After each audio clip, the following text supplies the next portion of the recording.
Ajay ji, good morning. Good morning अनुज।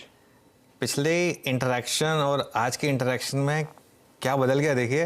1000 point की Nifty rally हो गई और एफआईआईज जो इतने सेल मोड में थे, अब ऐसा लग रहा है कि एकदम ज़बरदस्त एक होड़ लगी हुई है बाय करने की, कैश में भी फ्यूचर्स में भी। क्या चेंज हुआ? मतलब कोई डेटा पॉइंट तो ऐसा आया नहीं, लेकिन चेंज क्या हो गया? सिर्फ सेंटिमेंट चेंज हुआ, उसकी वजह से मार्केट में इतनी बड़ी रैली? देखिए अनुज, हर चीज रुकती है कभी ना कभी। लगातार सेलिंग, कितने महीनों से लगातार सेलिंग हो रही थी। आप देखिए कितने महीनों से लगातार सेलिंग, और मार्केट भी एक स्टेबलाइजिंग बॉटम बना चुकी थी थोड़ा सा, क्योंकि जो हमने डोमेस्टिक परचेजेस हैं कंटिन्यू हो रही थी लगातार। तो अगर आप एफआई इन्वेस्टर की तरफ बैठे हुए हैं, आप देख रहे हैं कि सेलिंग हो रही है, लगातार हो रही है, लेकिन मार्केट अभी भी एक कंसोलिडेशन बॉटम के अंदर में बैठा हुआ है। तो सूनर और लेटर टेक्निकल कॉल्स आ जाएंगे कि आपको बाय करनी पड़ेगी मार्केट को।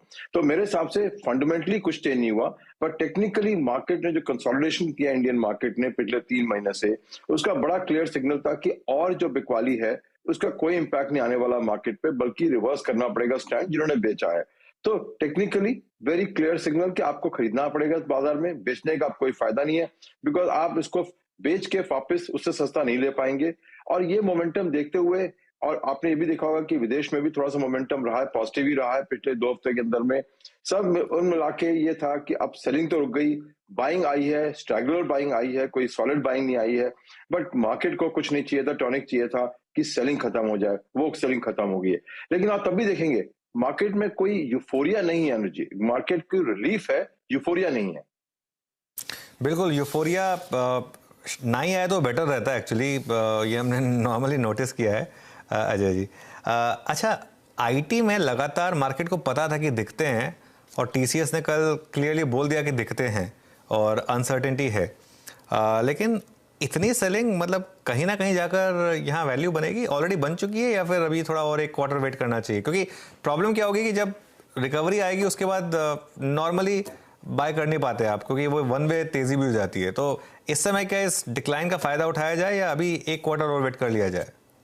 अरे अनुज, हमारे हिसाब से एक क्वार्टर का वेट करना इसमें जायज रहेगा जिसने नहीं इन्वेस्टमेंट किया है, क्योंकि जो इम्पैक्ट जो स्लोइंग ऑर्डर बुक का आ रहा है इम्पैक्ट, वो विजिबल होगा नेक्स्ट 2 क्वार्टर्स में। अभी भी आप देख रहे हैं विजिबल नहीं है इतना, अभी भी थोड़ी ग्रोथ आई है उनकी। जब डी ग्रोथ पे आएगी मार्केट, तब जाके आप देखेंगे एक मार्केट का बॉटम बनेगा। और खासकर माहौल ये है कि रुपी डॉलर की पैरिटी के अंदर में भी जो बेनिफिट था 2 साल का, 74 से 82 का, वो भी अब खत्म होने वाला है, क्योंकि अब रुपी 82 के आसपास अटका हुआ है। प्रीमियम भी 2 रुपए से नीचे चल रही है, 100 साल की प्रीमियम।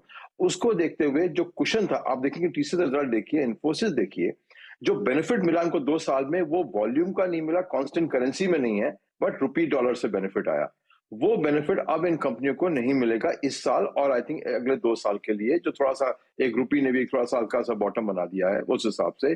तो अभी निवेश करने का कोई फायदा नहीं है, वेट करिए क्वार्टर में, देखिए क्या ट्रेंड आते हैं। बिकॉज हमारे हिसाब से विजिबल ऑर्डर बुक स्लोडाउन जो हम यूएस में देख रहे हैं, अभी तक इन कंपनियों ने रिपोर्ट नहीं किया। अब जो क्वार्टर में आएगा रिपोर्टिंग आएगी कि विजिबल ऑर्डर स्लोडाउन शुरू हुआ है जो मार्केट के अंदर में। ये जो आज की सेलिंग है, आज की जो सेल है, ये उनके 2 साल पुराने, 3 साल पुराने ऑर्डर की सेल है। अब जो नहीं आएगी ट्रेजेक्ट्री, वो आएगी फर्स्ट क्वार्टर के बाद में, क्लैरिटी आ जाएगी कि कितने ऑर्डर आए। बिकॉज जितना भी बाइंग होती है एमएनसी कंपनीज में यूएस में, फर्स्ट 2 क्वार्टर्स में ऑर्डर आपको रिलीज हो जाते हैं आईटी कंपनीज में। तो फर्स्ट क्वार्टर का वेट कर लीजिए, कोई जल्दी नहीं है, और फिर आप उसको कॉल लीजिए कि आपने क्या लेना है। मार्केट कभी कभी करेक्शन देती है, उसका फायदा उठाइए। बट अगर इसी तरीके से चल रही है मार्केट, तो कोई जल्दबाजी की जरूरत नहीं है कि हमने आज ही खरीदना है, कल खरीदना है। शेयर मिलेंगे, थोड़ा बहुत ऊपर नीचे होगा, बट वेट कर लीजिए, क्वार्टर में ट्रेंड क्लियर हो जाएगा। पर दूसरी बात यह है कि सप्लाई नहीं है स्टॉक्स की। देखिए टीसीएस में लिक्विडिटी कितनी, 22% है पब्लिक के पास में सिर्फ। इन्फोसिस में इंस्टीट्यूशन इन्वेस्टर्स को निकाल दीजिए तो पब्लिक में बहुत कम स्टॉक है, फ्लोटिंग स्टॉक। तो वो देखते हुए वनस्पत आप ये देखते हैं कि इसमें करेक्शन इतने नहीं आते हैं, चाहे आपके रिजल्ट की वॉलेटिलिटी जितनी मर्जी हो। तो इन्वेस्टर को ध्यान रखना पड़ेगा कि ये शेयर वो नहीं है जहां पे आप 10 to 20% फॉल देखेंगे, बिकॉज लिक्विडिटी नहीं है इंडिविजुअल्स के पास में, रिटेलर्स के पास में। जो इंस्टीट्यूशन लिए हुए हैं, डटे हुए हैं, टीसीएस में जो लेके बैठा है, डटा हुआ है। ये एमएनसी की स्टोरी है, शेयर है, बेचना नहीं है। अजय जी नमस्कार, वीरेंद्र बोल रहा हूँ दिल्ली स्टूडियो से सर। और जो हमारे पिछले 4-5 इंट्रोडक्शंस हुए हैं उसमें हमेशा आपने मेटल्स का जिक्र किया, बैंक को लेकर आप थोड़ा सा अवॉइड आपका व्यू था। आपके उस बैंक को अवॉइड करने के व्यू के पीछे एक बड़ा कारण ये भी था कि आपने कहा था कि रेट्स बढ़ रहे हैं, सब्सटेंशियली रेट हाइक्स हो गए हैं, एनपीए साइकिल थोड़ी सी टफ हो जाएगी, लोगों की ईएमआई लैप्सेस होने शुरू हो जाएंगे। बट अब जब इस बार एक पॉज आ गया है सर, आपका व्यू क्या है बैंक्स पर, रेट सेंसिटिव्स पर इस वक्त, इस प्राइस पर? सी सी बैंक से हमारा व्यू सेम कंसिस्टेंट है कि जो बैंक की जो ग्रोथ रेट आ रही है, आप एसबीआई का भी देख लीजिएगा, सबसे बड़ी ग्रोथ रेट आ रही है पर्सनल अनसिक्योर्ड लोन्स में। जो हालात आपने देखा, टीसीएस ने कितने एम्प्लॉय ऐड किए इस क्वार्टर में? 800 employees. Can you believe it कि 800 एम्प्लॉय। जब भी हालात अनएम्प्लॉयमेंट के आते हैं तो पहला 6 महीने में कभी इंपैक्ट नजर नहीं आता, बिकॉज लोग के पास सेविंग होती है, इधर से उधर से आप पे करते रहते हैं। अनएम्प्लॉयमेंट और मार्केट वॉलेटिलिटी का अनएम्प्लॉयमेंट इंपैक्ट आता है 6 से 9 महीने बाद में, और सबसे पहले इंपैक्ट आएगा अनसिक्योर्ड लोन मार्केट के ऊपर में। और उसी हिसाब से देखते हुए कि जो बैंकों की ग्रोथ रेट है, और रिकवरी तो छोड़ दीजिए, ग्रोथ रेट भी सारी इसी पर निर्भर है कि हम अनसिक्योर्ड लोन्स को बढ़ाते चले जाएंगे, और उस सेगमेंट के अंदर में स्ट्रेस आना लाजमी है, होगा, टाइम से आएगा, क्योंकि उसमें 6 महीने में तो आपने कभी भी, आप देखिए नौकरी छूटती है तो पहले 3-4 महीने आप कहीं ना कहीं जुगाड़ करके ईएमआई आप दे देते हैं, नौकरी नहीं होती, उसके बाद में धीरे धीरे स्ट्रेस आएगा। तो हमारे हिसाब से नेक्स्ट 6 मंथ्स के अंदर में जो हमारा क्वार्टर होगा जून टू दिसंबर में, पर्सनल लोन का स्ट्रेस विजिबल होगा बैंक के ऊपर में। एक तो ग्रोथ गिरेगी और दूसरे स्ट्रेस विजिबल होगा। वो देखते हुए हमें ये लगता है कि पैसा अगर आप निवेश करें मेन लाइन इकोनॉमीज के अंदर में, जैसे उसके अंदर में, तो आपको शायद सेफ्टी मिलेगी और आपके रिटर्न अच्छे आएंगे। रिलेटिवली शायद मार्केट दोनों बढ़ेंगी, हो सकता है, लेकिन आपका चांसेस है हायर रिटर्न के और सेफ्टी के इंडस्ट्रियल स्टॉक्स में, कैपिटल गुड स्टॉक्स में, मेटल स्टॉक्स में, वनस्पत बैंक में, जिनका एक पिलर चल रहा है इस समय, पर्सनल लोन, अनसिक्योर्ड लोन। कोई कंपनी नहीं उधार ले रही, थोड़ा बहुत ले रही है उधार, जो विदेश के डॉलर बॉन्ड्स को रिडीम करके इंडिया में ले रही है, और वो भी फटाफट जितनी जल्दी होगा वो पे कर देंगे। उस माहौल को देखते हुए, पर्सनल लोन का फोकस देखते हुए, आप ये bank higher and higher risk category में जा रही हैं धीरे धीरे, और वो उसका विजिबल आएगा, आपको देखिएगा जून के बाद में आप देखना शुरू करेंगे कैसे स्ट्रेस आएगा। ओके, चलिए, तो बैंक्स पे आपका व्यू, मैंडेट अभी भी वही एग्जैक्टली है। अच्छा, अभी इसी रेट हाइक की जो प्रोसेस जिस पे एक विराम लगा है, पॉज निकला है, लगा है अजय जी, उसी पे थोड़ा सा बात करते हैं। उसके बाद हमने रियल स्टेट स्पेस में, रियल स्टेट एंसिलरी में काफ़ी स्ट्रॉन्ग मूव देखा, एचएफसीज में काफ़ी स्ट्रॉन्ग मूव देखा। यहाँ पर आपकी राय क्या है सर इस वक्त? देखिए, रेट सरप्राइज था कंपनियों के लिए। तो बेहतरीन बात है कि आपका अब बोरोइंग कॉस्ट आपकी कैप हो गई है, जो एनबीएफसी को प्रेशर आ रहा था कि लगातार रेट बढ़ रहे थे, तो उसके लिए तो काफी रिलीफ था। चाहे इंडिविजुअल को रिलीफ नहीं होगा, बिकॉज आरबीआई ने अब भी अपना टारगेट रखा है 5.4%, उनकी मैंडेट है 4% की इन्फ्लेशन की, और उन्होंने अब भी टारगेट रखा है FY24 का 5.4%। तो उस रेट पॉज को देखते हुए और यूएस में जो कल डेटा आया उसको देखते हुए, आई थिंक आप ये थोड़ा सा रिलीफ मिला है एनबीएफसी को, एचएफसी को, कि अब वो शायद कंपेरेटिव हो सकते हैं मार्केट के अंदर में।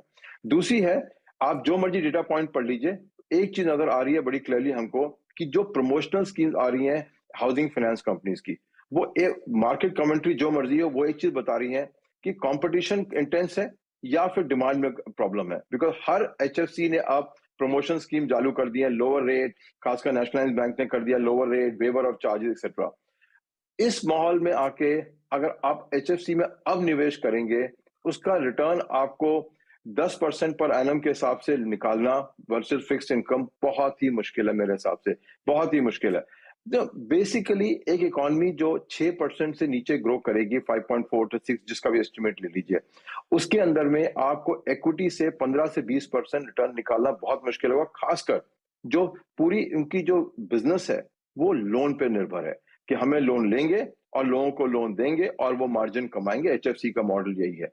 तो उस माहौल में जो कंपटीशन है, माहौल में जो डिमांड सप्लाई है, जो इंडिया की ग्रोथ रेट है, देखते हुए आप, मुझे लगता नहीं कि आपको 15% रिटर्न आएगी इन शेयर्स में, जो अभी थोड़ा कॉन्फिडेंस है, बट 15% रिटर्न बहुत ही मुश्किल है इस मार्केट में एचएफसी से निकालना।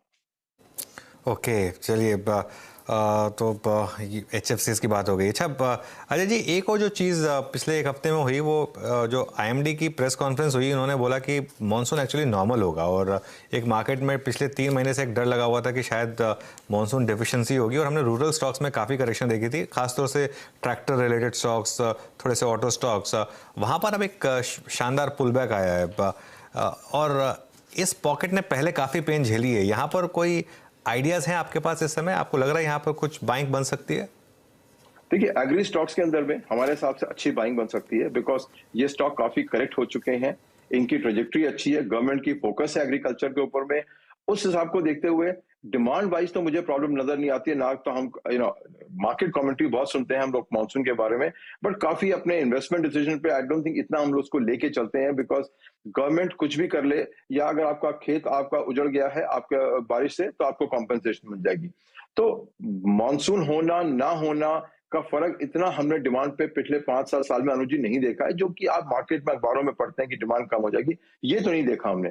ये जरूर देखा है हमने कि सेंटिमेंटल बाइंग कभी कभी कम हो जाती है, और उसके कारण, और मार्केट तो मार्केट है, कभी कटबैक होगा, कभी पुल बैक होगा, कभी, but agri stocks, seed companies, ये कंपनियां जो हैं, जो साइंस पे एग्रीटेक कंपनीज हैं, इस पे हमारा काफी कॉन्फिडेंस है कि अगले 12 से 24 महीने के अंदर में ये अच्छा रिटर्न देंगी, बिकॉज इलेक्शन ईयर के अंदर में जो परचेजिंग पावर रूरल इंडिया में अनलीश करेंगे, चाहे इलेक्शनरिंग के लिए करेंगे, चाहे पब्लिसिटी के लिए करेंगे, चाहे गवर्नमेंट की स्कीम आएंगी, इनको डायरेक्ट बेनिफिट होगा एग्री प्रोडक्ट्स को। उस हिसाब को देखते हुए कई एमएनसी कंपनी अच्छी है एग्री सेक्टर में, तो एक आध इंडियन कंपनी अच्छी है, खासकर एग्री एक्सपोर्ट्स में अच्छी कंपनियां हैं।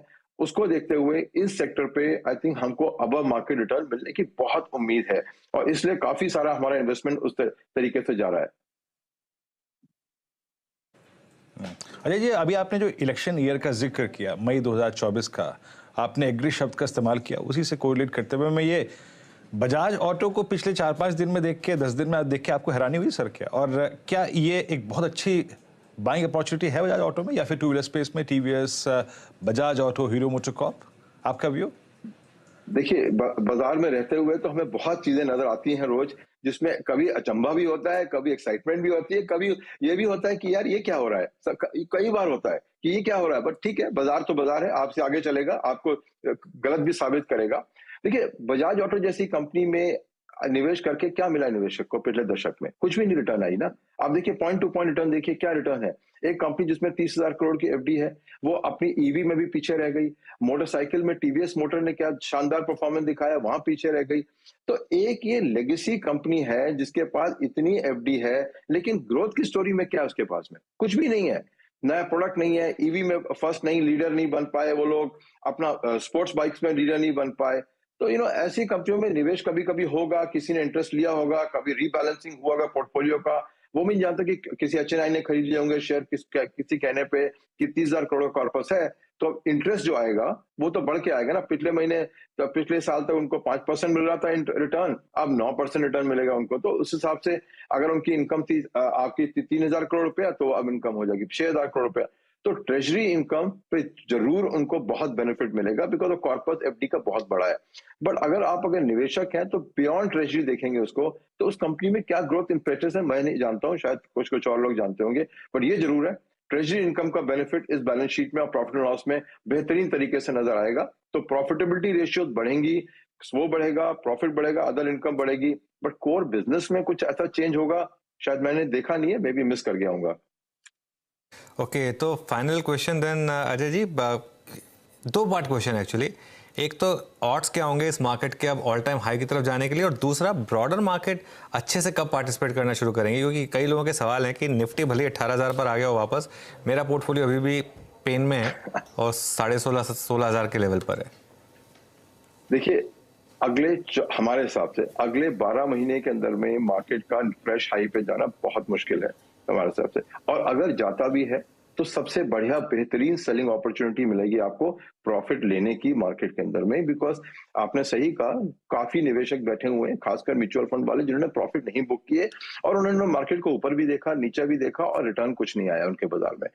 और जब वो देख रहे हैं कि गोल्ड में 15% रिटर्न है, इंटरेस्ट रेट आप सीनियर सिटीजन में जाएंगे तो 8.2%, डिबेंचर लेंगे तो 10 से 11% आपको इंटरेस्ट रेट मिल रहा है। उस माहौल में उम्मीद करना कि निफ्टी 11% कंपाउंडेड रिटर्न अगले 2 साल या 3 साल में देगा, बहुत ही मुश्किल है अनुज जी हमारे हिसाब से। तो अगर यही लेवल सस्टेन कर जाए 18,000 का, तो इसको समझिएगा कि एक मार्केट ने एवरेज क्लाइम कर लिया है। जो 5.4-5.5% इकोनॉमिक ग्रोथ रेट के अंदर में मार्केट का नया हाई बनाने का मतलब है शेयर बेचिए, खरीदे नहीं। ओके अजय, शुक्रिया जुड़ने के लिए हमारे साथ, और have a good weekend. Extended weekend आ रहा है, एंजॉय करिएगा।